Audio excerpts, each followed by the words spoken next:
மக்களே எப்படி இருக்கீங்க? எல்லோரும் நல்லா இருக்கீங்களா? சரி மக்களே, நான் இன்றைக்கி ஒரு வீடியோ போடுறேன். இவங்க அதாவது வந்து 90 வருஷத்துக்கு முன்னாடி நடந்ததை போடுறேன்.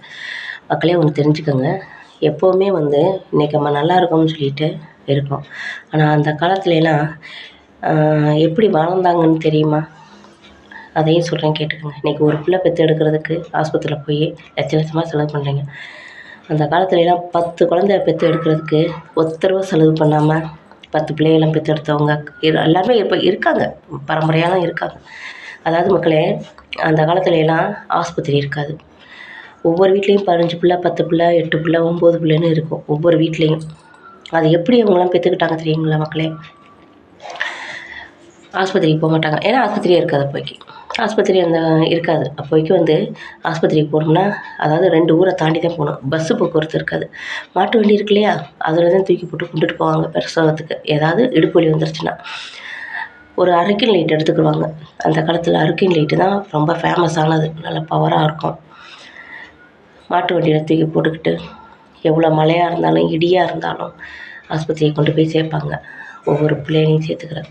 ஆனால் சில வீட்டில் வந்து தைரியமான ஆளுங்க வந்து அந்த கூரை வீடாக இருந்தாலும் அதுக்குன்னு ஒரு தனிப்பட்ட ஒரு இடம் இருக்கும் குழந்தையெல்லாம் பெற்றுக்கிறதுக்கு.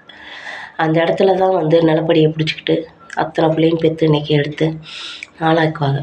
அப்போ சாப்பாட்டுக்கே ரொம்ப பஞ்சபூமி, சாப்பாட்டுக்கே கஷ்டமாக தான் இருக்கும்.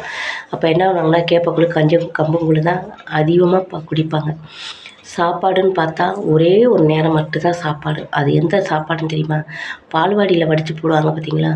அவங்க தாய்மார்கள், பெற்ற தாய்மாருக போய் பால்வாடியில் போய் வடித்து போட்டுட்டு அங்கே மிச்சம் உள்ள சாப்பாடை எடுத்துகிட்டு வந்து அந்த கிராமத்தில் அந்த பிள்ளைகளுக்கு அதை ஒரு நேரம் எல்லாத்தையும் உட்கார வச்சு ஆளுக்கு கொஞ்சம் கொஞ்சம் போட்டு அதில் சாப்பிட வைப்பாங்க. ஏன்னா அப்போதைக்கு சாப்பாட்டுக்கே பஞ்சமாக இருக்கும். இப்போ பர்கரு, பீஸா, அது இதுன்னு சொல்கிறோம்ல, இதெல்லாம் அப்போ என்னன்னே தெரியாது அந்த மக்களுக்கு. இன்னமும் அந்த மக்கள் வாழ்கிறாங்க. இன்னமும் கிராமத்தில் அந்த வாழ்க்கை இருக்குது, இன்னமும் நடந்துக்கிட்டு தான் இருக்குது. சரிங்களா? இன்னமும் கிராமத்தில் கொஞ்சம் மாறலை. பால்வாடி சோறு அது ஒரு சாப்பாடு கொண்டாந்து சாப்பிட்டா அது எவ்வளோ டேஸ்ட்டாக இருக்குமா தெரியுமா மக்களே? நான்லாம் சாப்பிட்ருக்கேன் மக்களே. அதுக்கு நான் 80 வருஷம் 60 வருஷம் எனக்கு இல்லை. இப்போவும் அந்த சாப்பாடு கிடைக்கிது. அந்த சாப்பாடு அவ்வளோ ஒரு ருசியாக இருக்கும். சரிங்களா? அப்படிலாம் உள்ள கால மக்களே இது. ஆனால் இப்போ பாருங்கள், ஒரு ரூபா பிச்சை போடுறதுக்கு கூட யோசிக்கிறாங்க மக்கள். ஒருத்தவங்களுக்கு ஒரு நேரம் சாப்பாடு வாங்கி கொடுக்க கூட யோசிக்கிறாங்க. ஒரு ட்ரெஸ் எடுத்து கொடுக்க கூட யோசிக்கிறாங்க. ஒரு தண்ணி பாக்கெட் வாங்கி கொடுக்க கூட மக்கள் யோசிக்கிறாங்க. இந்த நாட்டில் எவ்வளோ பேர் கஷ்டப்படுறாங்க சாப்பாட்டுக்கு, ஒரு வேளை இதுக்கு. ஆனால் இருக்கப்பட்டவங்க பண்ண மாட்டேன், ஆனால் இல்லாதவங்க வந்து பண்ணுறாங்க. நன்றி, வணக்கம்.